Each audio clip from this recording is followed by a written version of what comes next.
자, 교재 이제 67쪽 나갑니다. 거래계약서의 작성. 이 거래계약서는 이제 거래계약의 개념은 의뢰인과 의뢰인 사이에 체결되는 매매교환, 임대차 등을 얘기합니다. 그래서 우리는 중개가 완성이 됐잖아요. 그럼 거래계약서를 전문가로서 작성 교부해 줘야 돼요. 핵심 중개행위 세 번째입니다. 자, 그럼 이제 바로 들어갑니다. 거래계약서 작성 의무의 주체는 누구냐? 작성 의무의 주체는 우리 개업공사죠. 다만 이 행위를 우리 소속 공인중개사는 할 수 있습니다. 중개보조는 역시 작성할 수 없어요. 그래서 핵심 중개행위 세 번째가 된 겁니다. 그럼 거래계약서의 작성 시기는 언제냐면 중개가 완성됐을 때 작성하는 겁니다. 그럼 중개 완성 시점 따져봐야 되죠. 중개가 완성되는 시점은 계약의 체결이다, 잔금이다. 오해하시면 안 돼요. 중개 완성 시점은 계약의 체결이 분명합니다. 확인설명서 규정을 보면 확인설명서 25조 3항에 그렇게 돼 있죠. 개업공사는 중개가 완성되어 거래계약서를 작성하는 때는 확인설명서를 작성하여 이렇게 돼 있어요. 그러니까 계약이 체결됐을 때 중개 완성이 된 겁니다. 그죠? 일단 헷갈리시면 안 되고요. 자, 다음에 이제 그래서 중개 완성됐을 때 작성하는 거고요. 거래계약서에 법정 서식이 있느냐의 문제가 있죠. 이 서식은 없습니다. 이거 다만 우리 시행령에 어떻게 되어 있냐면 국토교통부 장관은 거래계약서에 표준 서식을 정하여 그 사용을 권장할 수 있다. 이런 규정만 갖고 있어요. 그래서 현재 이 표준 서식에 정해진 바가 없다라는 얘기입니다. 이게 왜 그랬냐면요. 거래계약서는 중개 완성의 문서로서 대단히 중요한 문서인데 왜 법정 서식이 없을까? 그 이유는 계약의 종류가 너무 많아서 그랬던 거예요. 매매도 있고 교환도 있고 임대차도 있고 전세도 있고 지상권, 지역권, 저당권 등등등 계약이 있거든요. 그러다 보니까 표준 서식을 정할 수가 없었어요. 그래서 실무적으로는요, 한국공사협회에서 인터넷을 통하여 다운로드 해주고 있죠. 그래서 그걸 일부 이제 수정하여 사용을 하고 있습니다. 그래서 법정 서식 없다는 거 꼭 기억을 해주시고요. 그러나 이제 법정 서식은 없지만 반드시 거래계약서에 필수 기재 사항이 있어요. 필수로 기재할 사항이 있는데, 우리 교재 지금 현재 거래계약서의 필요적 기사항 그래가지고 이 내용은 지금 현재 교재 필수 기사항 그래갖고 68쪽에 지금 2번에 있지 않습니까? 이게 거기 있는데 9가지를 기재하게 돼 있어요. 일단은 나중에 이제 암기를 이거 할 건데 거래 당사자 인적사항 꼭 들어가 있어야 돼요. 그다음에 물건의 표시가 돼 있어야 됩니다. 소재지, 면적, 구조, 용도, 지목 들어가 있어야 되고, 그다음에 계약일자 들어가야 되겠죠. 당연한 얘기고, 그다음에 거래 금액, 그 지급일자가 다 들어가 있어야 돼요. 거래 금액입니다. 이거는 지급일자가 다 들어가야 되고요. 그다음에 이제 물건의 인도일시가 들어가야 돼요. 왜 그러냐면 물건을 인도하는 시점을 기준으로 해서 모든 조세금감이 정산되거든요. 그러니까 인도일시. 근데 인도일시는 이제 통상 잔금일과 일치할 걸로 보이고요. 그다음에 권리 이전의 내용도 들어가 있어야 돼요. 어떤 권리 이전하는 거냐? 이거는 주로 제목에 표시가 돼버립니다. 매매계약서라면 소유권이죠. 임대차 계약서는 임차권이에요. 권리 이전의 내용 들어가 있어야 되고, 그다음에 조건이나 기한이 있으면 조건 기한이 들어가 있어야 됩니다. 그 다음에 확인설명서 교부일자가 들어가요. 이 확인설명서를 하도 안 줘버릇하니까요, 아예 계약서에다가 확인설명서 언제 교부했는지 그 날짜를 쓰게 돼 있습니다. 그래서 이제 확인설명서 교부일자는 통상 계약일과 일치할 겁니다. 그 다음에 그 밖에 약정 내용이 있으면 약정 내용이 들어가 있어야 돼요. 이게. 그래서 이게 바로 이제 거래계약서의 필수기사항 9가지가 이겁니다. 나중에 이제 필히 암기를 해주셔야 되고요. 여기에는 이제 중개 부수를 쓰라는 얘기, 이런 것들은 없어요.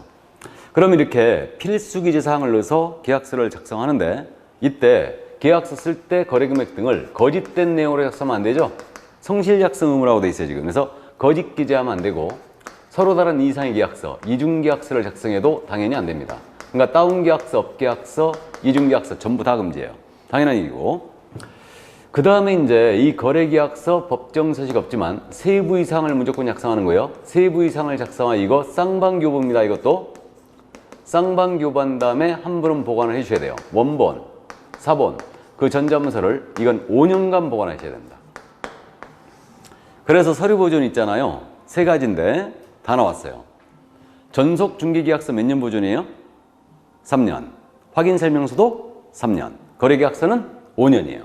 중개 완성의 문서니까 이거는 5년간 보존하셔야 됩니다. 3, 3, 5죠. 이렇게.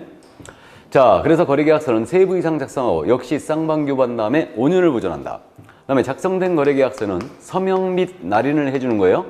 그러니까 이것도 서명 및 날인 아니에요? 그러니까 AND입니다. 자필하고 도장을 찍는데 이건 확인설명서 서명 및 날인과 똑같아요. 그렇기 때문에 개업공사는 당연히 서명 및 날인을 해줘야 되고요. 법인이라면 대표자가, 분사무소라면 책임자가 하는 겁니다. 이때 여기에 더하여 중개 행위를 한 우리 소속 공인인사예요. 이자는 개업공사와 함께 서명 및 날인을 해줘야 됩니다. 모든 소공이 하는 거 아니죠. 그래서 이게 바로 이제 거래계약서 작성, 교부, 보존의 의무예요. 내용 별로 없죠. 어렵지 않았습니다. 그래서 일단 법정 서식이 없다는 거 필수 기사항이 정해져 있고요. 그 다음에 이제 5년간 보관한다는 점, 이 정도 일단 감을 잡아두시고 여기는 서명 및 날인합니다. 그럼 이 대목에서 잠깐 정리를 하고 넘어가야 할 게 우리 서명도 하고 날인도 할 서류 있죠. 서명 및 날인 서류 두 가지거든요. 다 나왔어요. 확인 설명서에는 서명 및 날인해야 됩니다. 거래계약서에도 서명 및 날인해야 돼요. 그러니까 이 두 가지 서류는 서명 및 날인이라는 거죠. 또는이 아니에요. 그래서 이제 주의할 점이 나머지 서류는 전부 다 또는이에요. 근데 이거는 서명 및 날인이다. 두 개 다 해야 되고 우리 소공사가요. 중개행위 했을 때 서명 및 날인하는 거 있죠. 이것도 두 가지 서류뿐이에요. 소공은 다른 서류는 아예 서명 및 날인 의무 자체가 없는데 그래서 이 소공은 확인 설명서와 거래계약서에 중개행위 했다면 서명 및 날인을 해줘야 됩니다. 기억하셔야 됩니다. 첫 순환이지만. 그래서 일단 거기까지 이해를 해두시고요. 자, 그러면 이제 거래계약서의 작성, 교부, 보존의 의무까지 다 봤네요. 다 봤고 이제 69쪽에 개업공사 등의 금지행위가 등장하고 있죠. 하지 말아야 될 부작위 의무. 이 금지행위가 지금 현재 올해 여러분들이 처음 대상인데 좀 추가됐어요. 금지행위가 추가됐습니다. 자, 그래서 이제 금지행위는 하지 말아야 될 부작위 의무고 이것을 위반하면 강력한 형사처벌이 뒤따르게 됩니다. 그래서 이제 우리가 실무적으로는 금지행위에 걸리지 말아야 돼요. 그래서 한 장을 싹 넘기면 70쪽에 금지행위 유형 그래가지고 1번 개업공사 등의 금지행위, 그 다음에 옆에 페이지 71페이지에 2번 그 밖에 금지행위 이렇게 돼 있죠. 그래가지고 이제 이 금지행위는요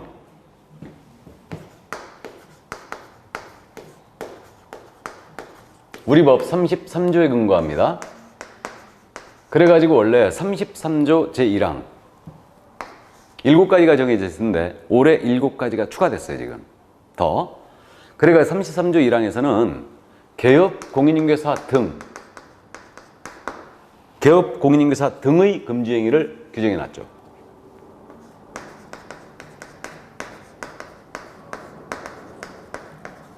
그 다음 33조 제2항이에요. 33조 제2항은 이제 그 밖에 금지행위를 했는데 우리 교재에는 이걸 저는 개업 공인중개사 등에 대한 금지행위 이렇게 이해하고 있어요.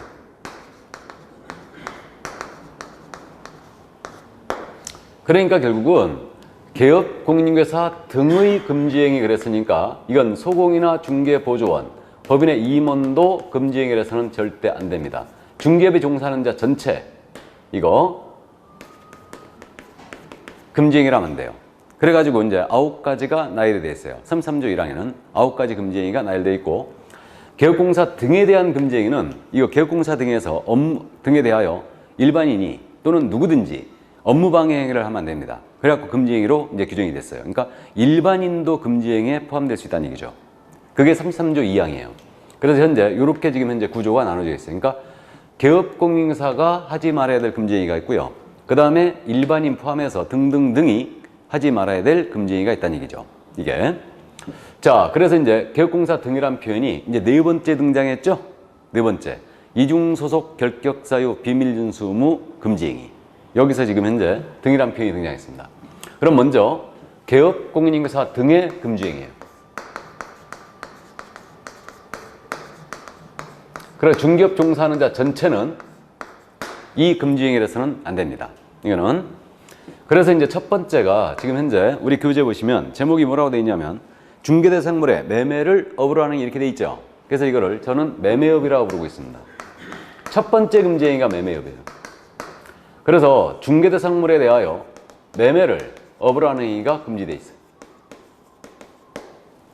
그러면 중개대상물이 아닌 것의 매매업은 금지행위가 아니에요. 자동차 매매업은 금지행위가 아닙니다. 우리 법상.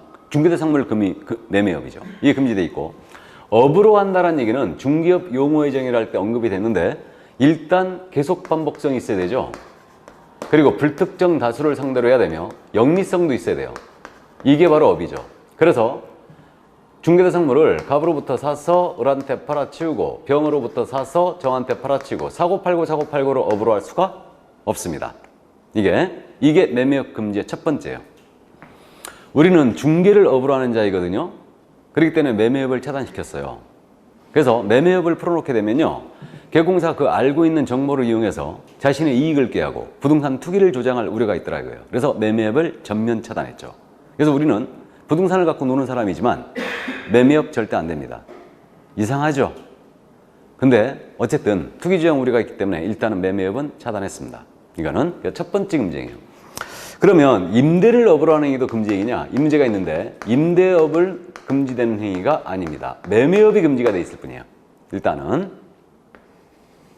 그렇게 이제 가볍게 이해만 해 두시고요. 그러면 우리는 분양권을 사서 팔고 안 되네요? 맞죠? 그래서 우리는 매매업 못 합니다. 그래가지고 사실은 지금 이제 20대 국회인데 19대 국회 때 이 매매업을 이제 풀자. 그래가지고 이제 법안이 개정안이 올라간 적이 있었는데 역시 지들끼리 싸마누라고 이제 그 법안이 또 폐기가 된 거죠. 그냥. 그래서 어쨌든 현재도 그대로 유지를 하고 있습니다. 매매업은 절대 금지예요.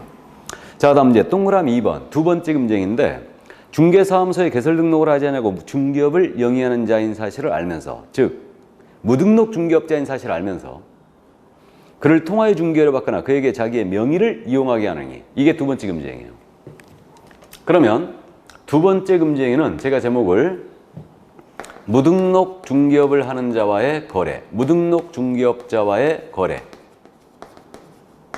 이렇게 지금 제목을 붙였는데 이건 그거 아닙니까? 무등록 중개업을 하는 자인 사실을 알면서 그를 통하여 중개 의뢰를 받거나 그에게 자신의 명의를 이용하게 하는 행위예요.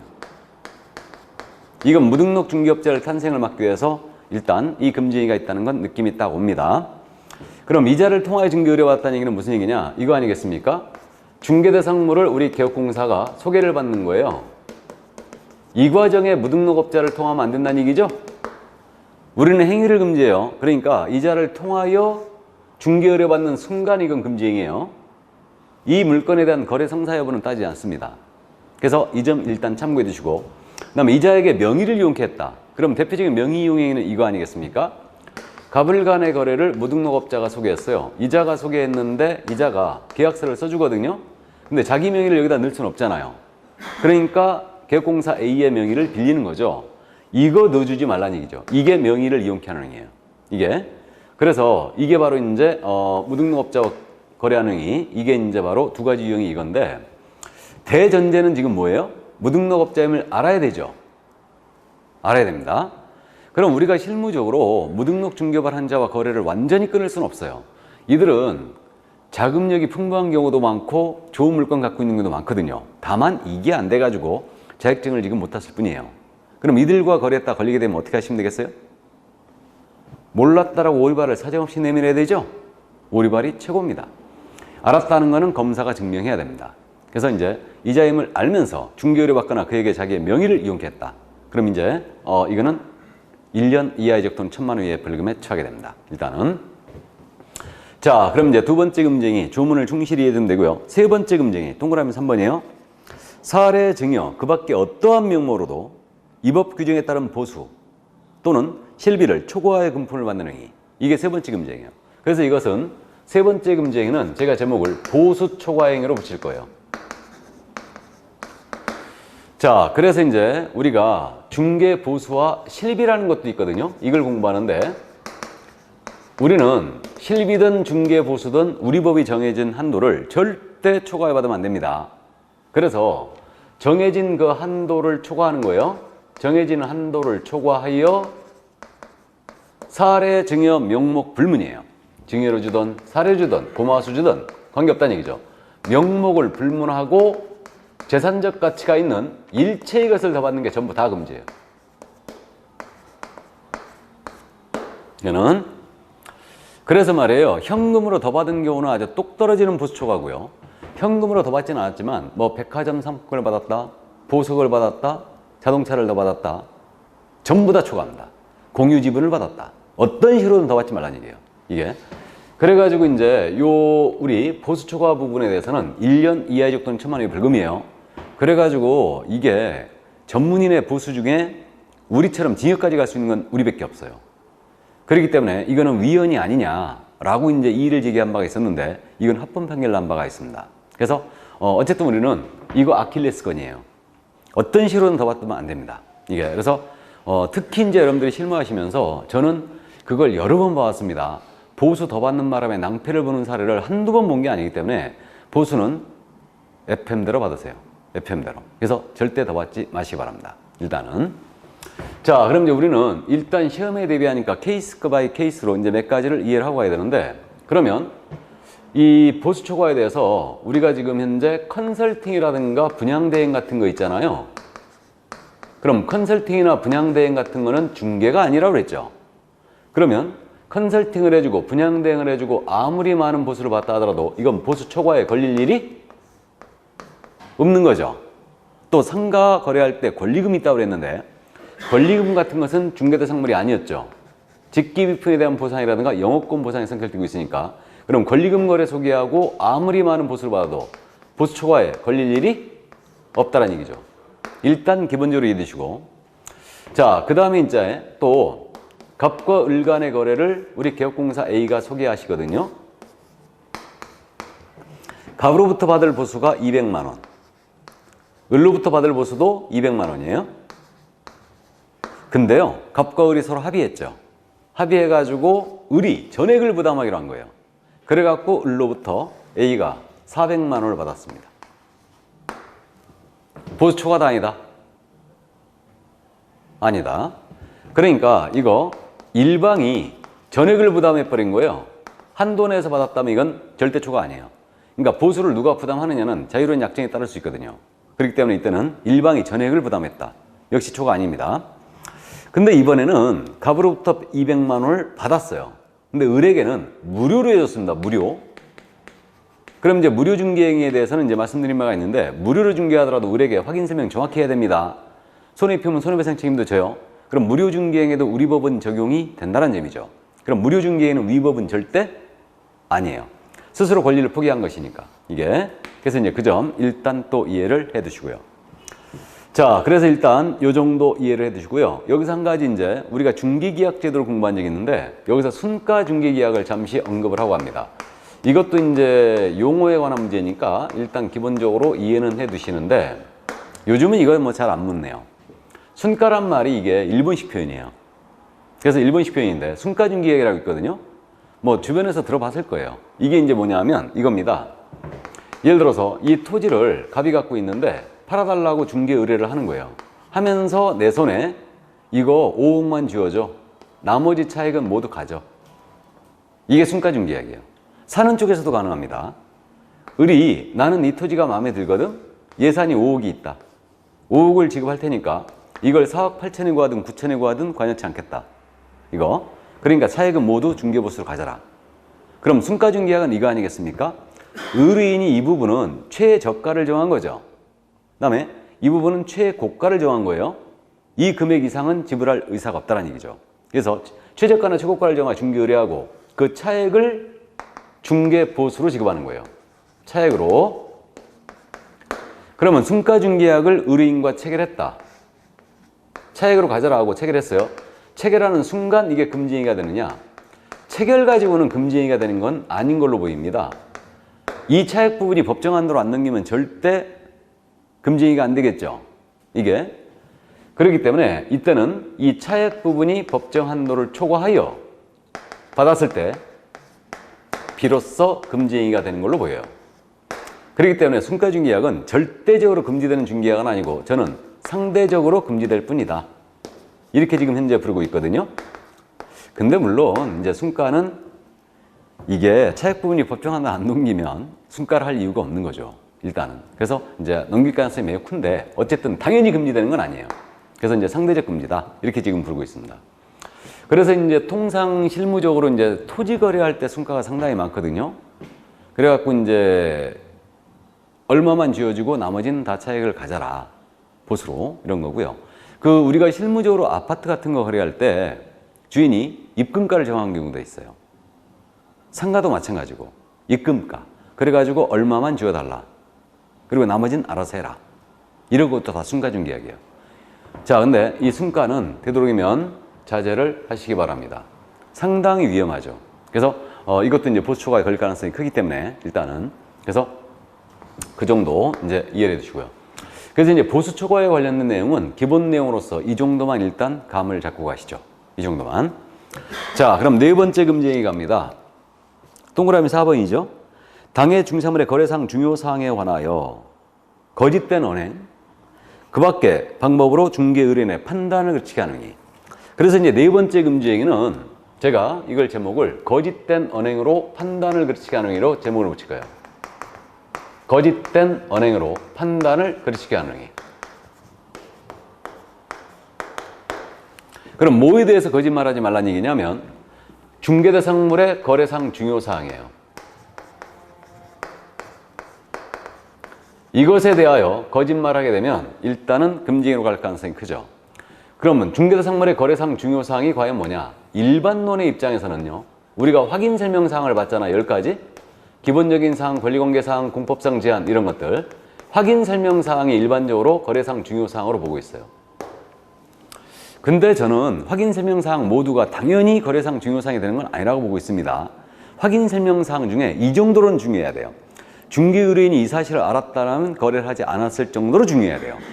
여기에 대하여 만약에 거짓말해갖고 판단 그쳤다. 그럼 이제 금지행위로 처벌되는 거죠. 이게.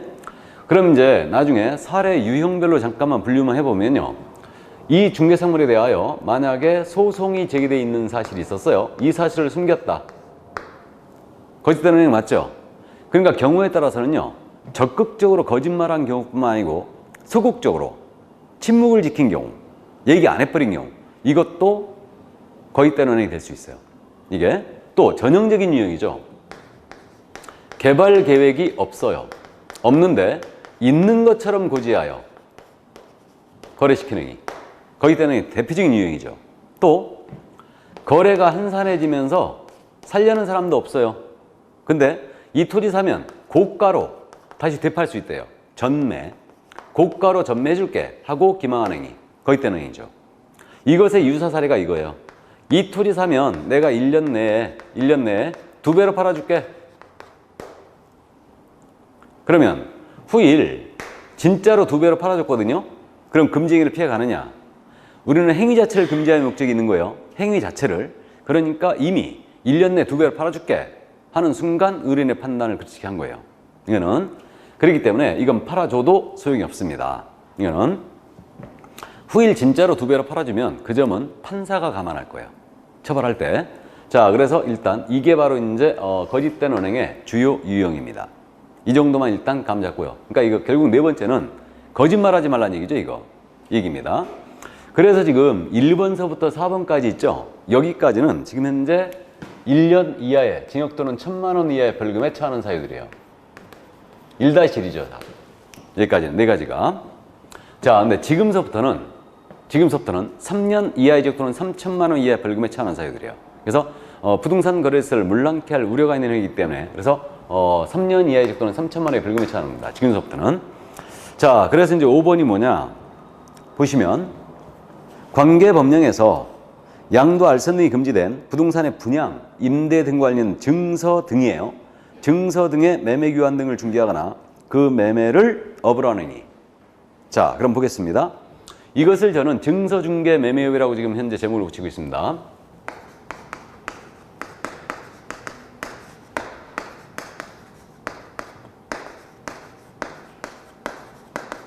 제목을 이렇게 붙이고 있는데 그러면 중개가 뭔지 매매업이 뭔지는 일단 알아보고 있어요. 그럼 이 증서에 대하여 중개해서도 안 되고 매매를 업으로 해서도 안 된다는 얘기인데 증서가 과연 뭐냐? 이게 이제 포인트 아닙니까? 그래서 여러분들이 공법 시간에 주택법을 공부하는데 주택법 시간에 주택공급질서 교란행위라고 공부할 거예요. 주택공급질서를 문란하게 하는 거죠. 이걸 공부하는데 주택공급질서 교란행위에 나온 것들이 바로 다 증서라고 보시면 돼요. 그래서 거기서 나오는 게 뭐가 있냐면 입주자 저축증서가 있죠. 입주자 절축 증서가 다른 말로 뭐냐? 청약통장. 대표적인 증서고요. 요즘 이거 보기 힘든데 주택상환사채라고 있죠. 회사채인데 주택으로 나중에 받을 수 있는 회사채. 이게 있고, 그 다음에 또 그저 철거 예정자 확인서, 이주대책 대상자 지위 확인서, 이런 것들이에요. 이게 이른바 뭐예요? 바로 딱지죠, 딱지. 이게. 그러니까 결국 다섯 번째 금지행위는 딱지치기 하지 말라는 얘기예요, 이거. 이건 3년 이하의 징역입니다, 지금. 그러니까 딱지치기 하지 말라는 얘기인데, 그러면 이거 아니겠습니까? 갑이 1순위 청약통장을 갖고 있어요. 이 통장을 을한테 파신답니다. 이 거래를 소개하지 말라는 얘기죠. 나아가 딱지를 사서 팔고, 사서 팔고, 사서 팔고, 매매업도 하지 말라는 얘기예요. 이게.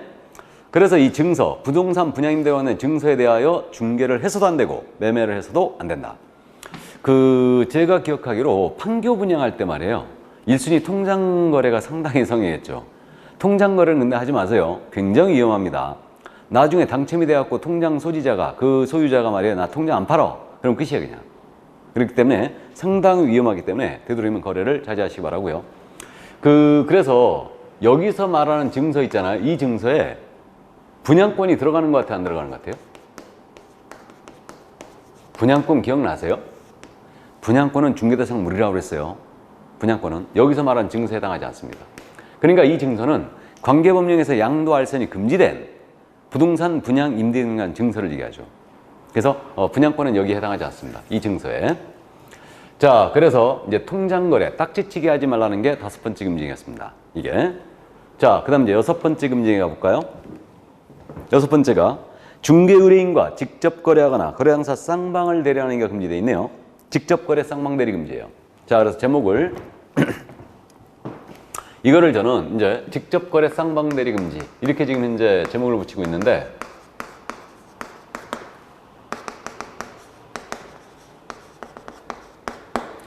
그럼 이제 직접 거래라는 건 그거 아닙니까? 중개를 의뢰한 자야 돼요.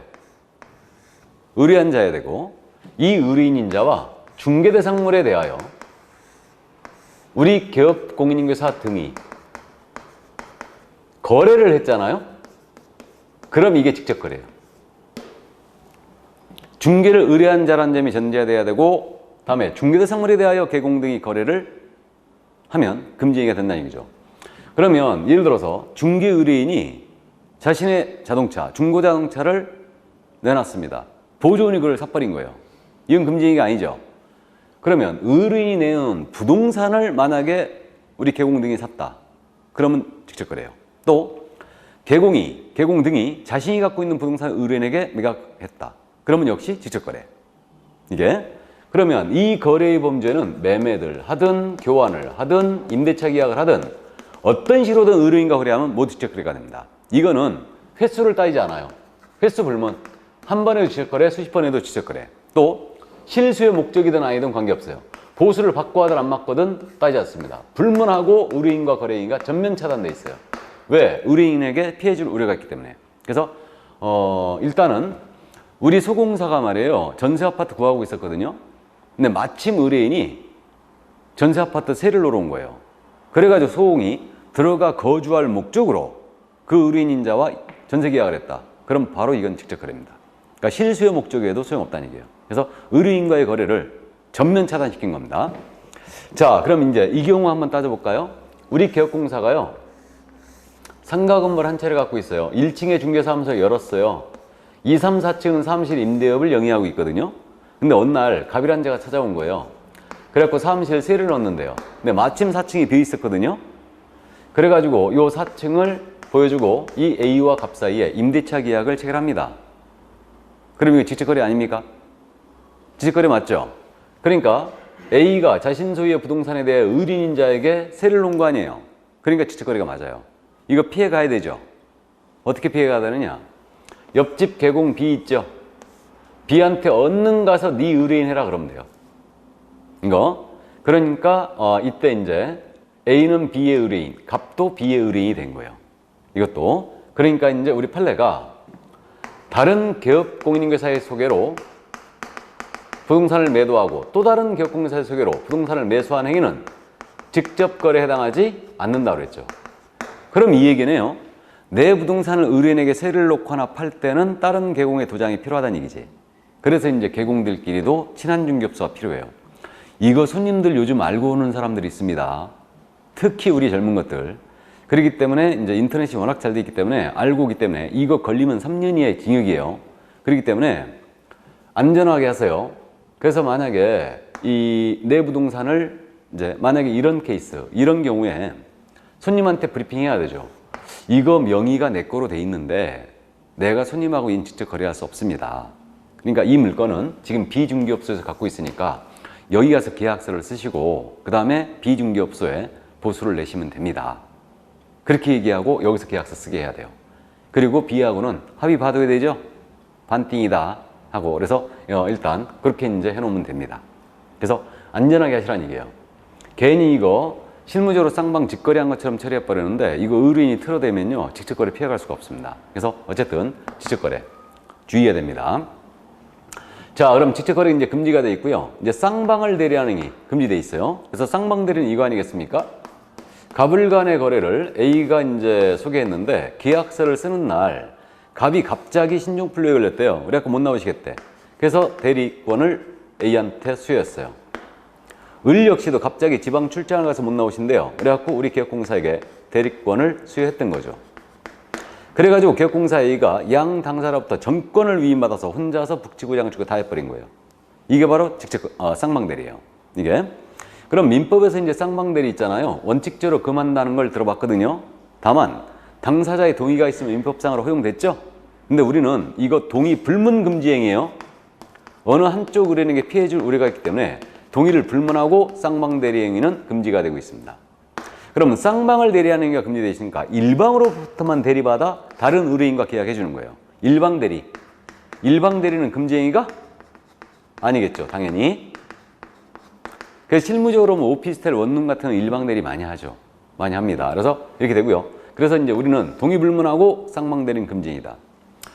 자, 그런데 여기서 쌍방대리와 붙어 다니는 말이 민법이 있었죠. 자기계약 금지. 자기계약. 기억나요? 자기계약은 그거 아니에요. 대리인의 신분을 가진 자가 거래 상대방의 지위까지 겸하는 거예요. 이게 자기계약이다. 대리인이자 거래 상대방이 된 거죠. 그럼 이게 그거 아니에요. 예를 들어서 갑이 A한테 아파트 팔아달라고 중개 의뢰하면서 대리권까지 수여했어요. 대리권까지도. 근데 물건 보아하니까 싸고 좋더라 이거예요. 그래갖고 A가 직접 사버린 거죠 이거. 그러니까 대리인자가 물건 사버린 거죠. 상대방의 지위를 겸한 거예요. 이게 자기계약이죠. 그럼 민법 시간에 자기계약은 역시 원칙적으로 금하고 있지만 당사자의 동의가 있으면 허용이 됐잖아요. 우리는 자기계약 무조건 금지행위죠. 어디에 걸렸어요? 결국은 의뢰인 소유의 부동산 산 거죠? 직접거래에 걸렸어요. 그래서 이거는 자기계약은 당연히 금지행위입니다. 그 직접거래 쌍방대리 여기까지 일단 이해를 해 두시고, 자 그럼 이제 일곱 번째 금지행위로 가봅니다. 자 그럼 교재 거기 71쪽이죠. 이제 7번 동그라미 7번 탈세 등 관계법령을 위반할 목적으로 소유권 보존 등기 또는 이전 등기를 하지 아니한 부동산이나 관계법령의 규정에 의하여 전매 등 권리의 변동이 제한된 부동산의 매매를 중개하는 등 부동산 투기를 조장하는 행위.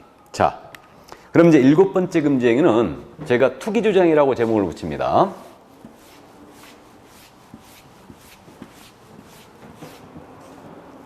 투기조장이다. 유형이 두 가지가 지금 나열되어 있는데 하나는 탈세를 목적으로 합니다.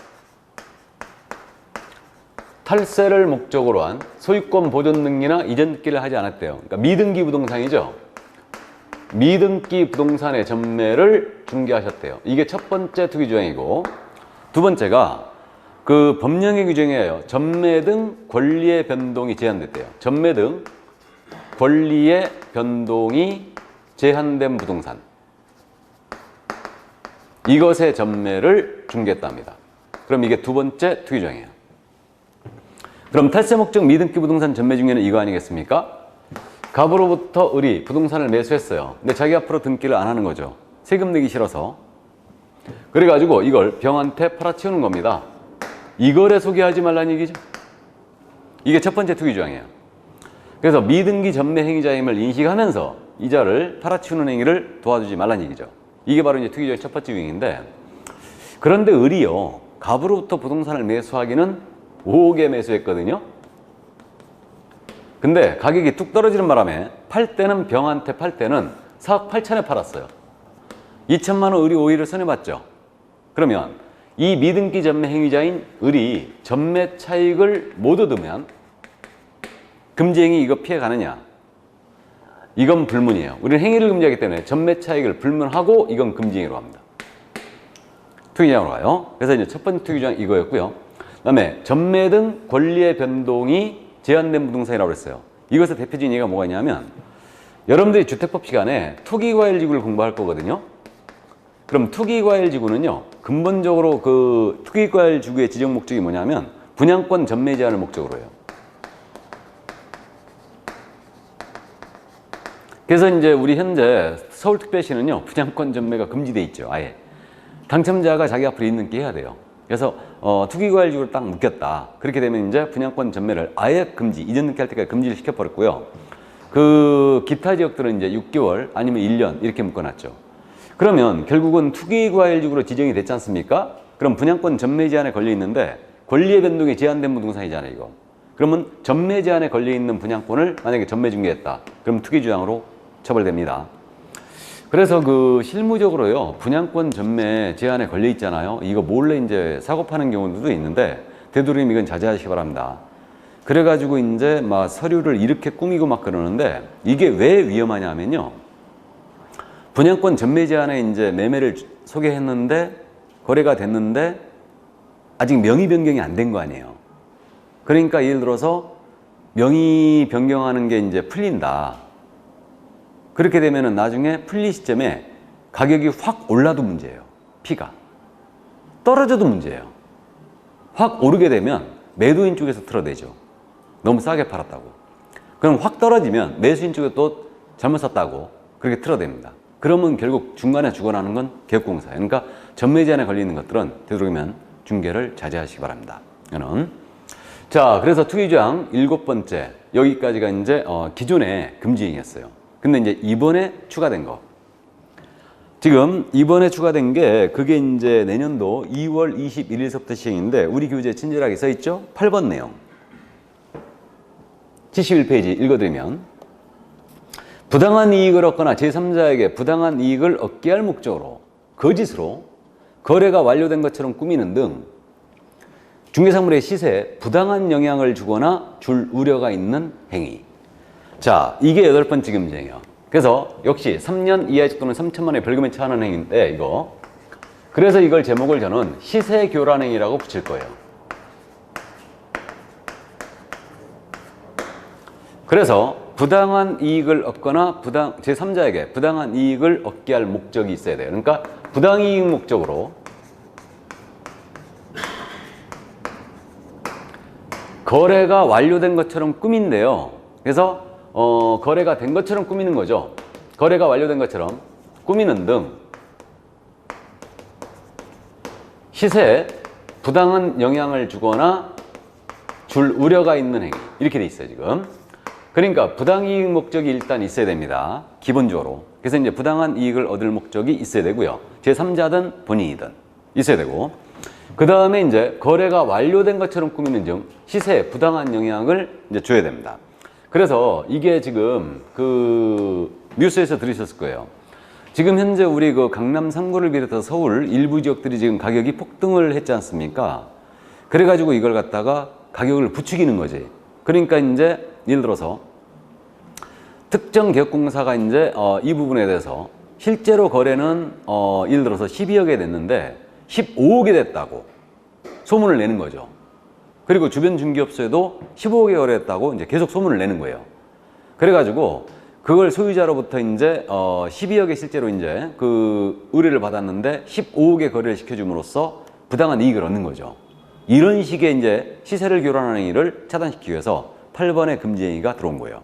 그래서 이렇게 이제 부당한 이익을 얻거나 제3자에게 부당한 이익을 얻게 하는 목적으로 이렇게 시세 교란 행위를 차단을 시켜놓은 겁니다. 그래서 일부 이제 가격 폭등 지역에서 이런 일이 자꾸 벌어지기 때문에 이것을 차단시켜 놓은 거예요.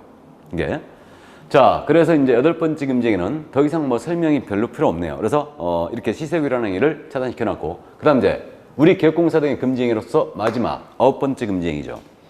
자, 읽어드리면 단체를 구성하여 특정 중개사물에 대하여 중개를 제한하거나 단체 구성원 2위이자와 공동중개를 제한하는 행위. 이게 이제 9번째 금지행위로 들어왔습니다. 그래서 이게 단체 구성 중개 제한 행위. 이렇게 제목을 붙이는데 단체를 구성하여 중개를 제한하는 행위를 금지시켜놨어요. 그러니까 단체를 구성해서 특정 중개대상물에 대한 중개를 제한하는 거예요. 특정 중개사물에 대한 중개를 제한을 하거나 또는 단체 구성원 2위이자와 공동 중개를 제한하는 행위. 이 두 가지 유형으로 일단 금지를 시켜놨는데, 단체를 구성하여 특정 중개사물에 대한 중개를 제한한다. 이게 이제 뭐냐면, 예를 들어서 아주 그냥 뭐 극명한 예를 들면 지역별로 친목 모임이 다 있죠. 개업공사들 모임이 다 있어요. 다 있습니다. 지역별로 전부 다 있는데, 그러면 지역별 모임에서 이 부동산에 대해서는 우리 중개하지 말자. 특정 중개사물에 대하여 중개하지 말자. 이런 식으로 담합을 하는 거죠. 이거는 왜? 주인 뵈기 싫어서. 주인이 아주 못된 짓거리 하고 다니니까 싫다. 그래갖고 이거 중개하지 말자. 이런 식으로 이제 중개를 제한하는 거예요. 제한하는 거야. 또 단체를 구성하게 되면 대부분이 이제 지역별로 그런 약관을 다 갖고 있는 걸로 알고 있는데, 단체 구성원 2위이자와 거래하는 행위를 제한을 많이 하고 있습니다. 실은. 그러니까 단체 구성원 2위이자와 공동 중개를 하지 못하도록 하는 거예요. 그러니까 그 단체 구성원에 이제 단체로 들어오게 만들려고 그러는 거죠. 일단은 그렇게 하기도 하고, 그 다음에 이제 단체 구성원들끼리만 서로 자기네들끼리 이렇게 이제 거래를 하고자 이렇게 제한을 하는 거예요. 이런 행위를 하면 개업공사 등이 이런 행위를 하게 되면 이제 3년 이하 집권 3천만 원의 벌금에 처하겠다.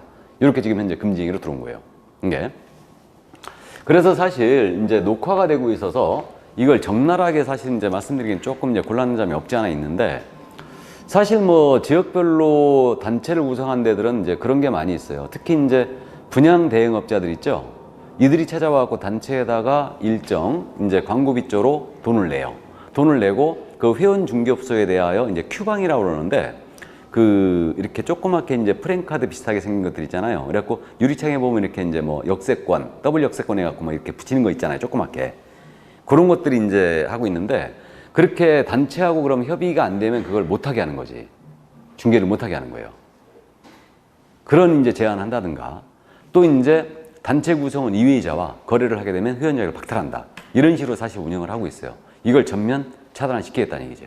이런 것들을. 그래서 이게 바로 이제 9번째 금지 행위로 일단 들어왔습니다. 이제 그래갖고 사실 이제 단체 구성원 2위이자와 거래를 못하게 함으로써 이제 신규 진입 장벽 이런 게 되고요. 이게 이제 정보망하고도 연결됐고, 정보망 부분에서 제가 가볍게 말씀을 드리긴 했었죠. 이런 부분을. 그래서 금지행위로 지금 현재 이걸 신설해 놓은 거예요. 그래서 지금 그 9가지 금지행위, 개업공사 등의 금지행위를 모두 다 봤는데, 그럼 여기서 지금 보게 되면 그 5번서부터 지금 9번까지 있잖아요. 이건 3년 이하의 지역 또는 3천만 원의 벌금에 처하는 행위입니다. 그래서 일단 이렇게 돼 있다는 거 이해를 해 두시고요. 그 다음에 이제 우리 교재 71쪽에 거기 그 밖의 금지행위라고, 이거는 제가 개업공사 등에 대한 금지행위라고 제목을 붙인다고 했어요. 그래서 지금까지는 우리 개업공사 등이 하지 말아야 될 금지행위를 지금 말씀드린 거고요. 지금부터는 이제 개업공인중개사 등에 대한 금지행위예요. 개업공사 등에 대해서 우리 일반인으로 봐야 되죠. 이들이 업무방해행위하면 안 된다는 얘기예요. 그래가지고 거기 이제 그 71쪽을 보시면 누구든지 시세에 부당한 영향을 줄 목적으로 다음의 어느 하나에 해당하는 방법으로 개업공사 등의 업무를 방해해서는 안 된다. 그래서 시세에 부당한 영향을 줄 목적으로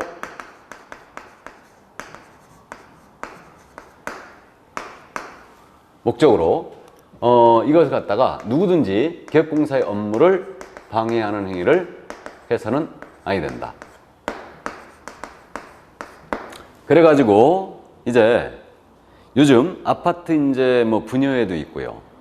또 맘카페, 지역별 이제 커뮤니티 등이 굉장히 많이 있죠.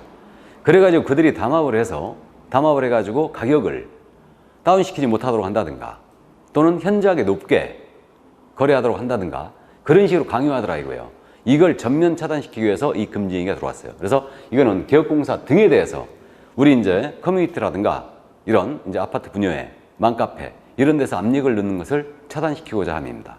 이거는 자, 그래서 이제 그 동그라미 1번이 안내문, 온라인 커뮤니티 등을 이용하여 특정 개업공사 등에 대한 중개 의뢰를 제한하거나 그 제한을 유도하는 행위. 그러니까 그 첫 번째 금지행위가 그거 아닙니까? 그렇게 아파트 분여회 이런 데서 아파트 대표자회의 이런 데서 특정 개업공사 이자에게는 중개 의뢰를 하지 말아라 하고 그 의뢰를 제한시키는 거죠. 또는 이 제한을 유도하는 거예요. 이거를 왜?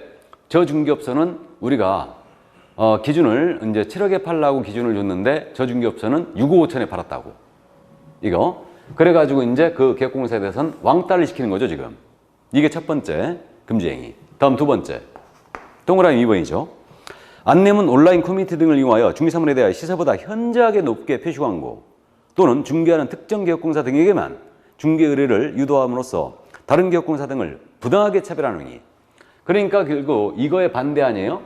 현저하게 시세보다 높게 광고하는 또는 중개하는 이 개공에 대해서만 중개를 의뢰하도록 유도하는 행위죠.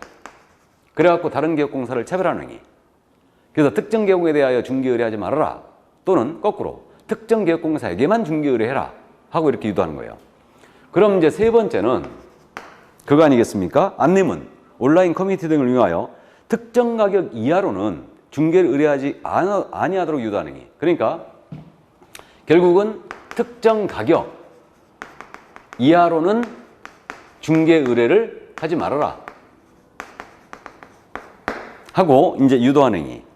이게 바로 이제 세 번째 금지예요. 그러니까 가격 카르텔을 형성하겠다는 얘기죠, 이건. 가격 카르텔을. 그러니까 이제 이렇게 가격을 담합행위함으로써 이렇게 더 가격 이하로 떨어뜨리지 않겠다는 얘기예요. 이걸 차단시키고자 하는 겁니다. 자, 그 다음에 이제 네 번째 금지행위는 정당한 사유도 없이 개업공사 등의 중개사물에 대한 정당한 표시광고 행위를 방해하는 행위. 그러면 이거는 표시광고 행위, 개업공사의 표시광고 행위를 일단 방해하는 행위인데 이건 왜 들어왔는지 느낌 오시죠? 그러니까 특정 가격을 기준으로 이제 제시를 해줬어요. 그러니까 이제 이거 35평은 12억 이하로는 절대 안 된다 라고 지침을 줬는데 이 개업공사가 주인이 급해가지고 그렇게 의뢰했다고 해갖고 광고를 정당하게 하고 있어요. 11억에. 그러면 이렇게 커뮤니티, 이런 분여자회 또는 입주자 대표회에서 압력을 가하는 거죠. 그걸 갖다가 이제 광고업체에다 대고 이거 허위 광고다라고 그렇게 방해를 하는 거예요. 그래가지고 이제 우리가 네이버에 광고를 많이 하고 있는데 네이버에다가 전화해가지고 소유자가 말이에요. 이거 허위 광고다. 이게 3번 들어가잖아요. 그럼 네이버에서 일정 기간 동안 광고를 제한해버려요. 이거를. 그렇기 때문에 이제 그런 광고 행위를 방해하는 거죠. 정당한 업무 활동을 지금 현재 방해하는 걸 차단시키기 위함이에요. 그럼 마지막으로 또 거꾸로 개업공사 등에게 중개사물의 시세보다 현저하게 높게 표시 광고하도록 유도하거나 강요하거나 대가를 약속하고 시세보다 현저하게 높게 표시 광고하도록 유도하는 행위. 즉 이번엔 거꾸로 방해하는 거 아니고 현저하게 시세보다 높게 광고하도록 강요하는 거예요. 또는 대가를 약속하고 유도하는 겁니다. 허위 광고죠 지금. 이걸 유도하는 거예요. 그래서 이런 행위들 전부 다 이제 금지시켰죠. 그러니까 결론적으로 이거는 시세를 부당하게 교란시키는 행위 이런 것들을 전부 다 차단시키냐면 그래가지고 지금 현재 이렇게 금지 행위를 신설을 해놨고요. 그 다음에 이제 한 장을 넘기시면 72쪽에 부동산 거래질서 교란행위 신고센터에 설치 운영이라고 되어 있죠. 그래갖고 국토부 장관이 이런 부동산 거래질서를 교란하는 행위를 이제 신고센터를 설치 운영하는데 여기서 이제 우리가 이해하고 할 점이 그거가 있어요. 그러면 부동산 거래 질서를 교란하는 행위가 뭐가 있느냐?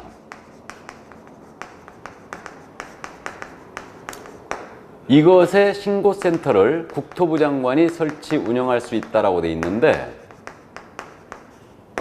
그러면 부동산 거래질서 교란행위가 뭐가 있을까? 지금 여기 시세 교란행위 있죠? 부당한 이익을 목적으로 거래가 완료된 것처럼 꾸미는 등 시세에 부당한 영향을 주는 행위, 그런 우려가 있는 행위. 그래서 시세 교란행위가 있고요. 또 단체를 구성하여 중개를 제한하는 거예요. 그 다음에 업무방해 행위가 있죠, 이거. 그래서 특정 계공에 대한 중개를 제한하거나 또는 특정 계공한테만 유도하거나 가격 이하, 특정 가격 이하로는 팔지 못하게 하거나 또는 정당한 표시 광고를 방해하거나 또는 시세보다 현저하게 높게 광고를 유도하거나 강요하는 행위. 그래서 이런 행위들. 요 업무방해 행위, 계공에 대한 업무방해 행위, 이것이 바로 다름 아닌 부동산 거래질서 교란 행위예요. 이런 행위들이 있을 때 신고를 받겠다 이거죠. 신고를 받겠다 이거예요. 그러면 지금 이건 전부 다 3년 이하 이적 또는 3천만 원의 벌금이거든요. 그렇기 때문에 이런 것들은 상당히 지금 현재 시세를 지금 현재 어지럽기 때문에 결국은 상당히 중히 처벌하는 거예요. 그래갖고 이 신고 센터를 설치 운영하겠다 지금 현재 그렇게 돼 있고요. 그래서 이제 일단은 국장이 이러한 신고 센터를 설치 운영한다. 그렇게만 이제 이해를 해 두시고요. 자, 그럼 여기까지 이제 금지행위를 다 봤거든요. 다 봤는데 금지행위가 많이 어려워졌습니다. 그래서 이제 제재도 우리가 꼼꼼히 챙겨야 되고요. 금지행위 유형 이것도 이제 꼼꼼히 우리가 좀 챙겨야 합니다. 자, 그러면 여기까지 하고요. 조금 쉬었다가 손해배상과 보증 설정을 나가도록 하겠습니다. 잠시 쉬겠습니다.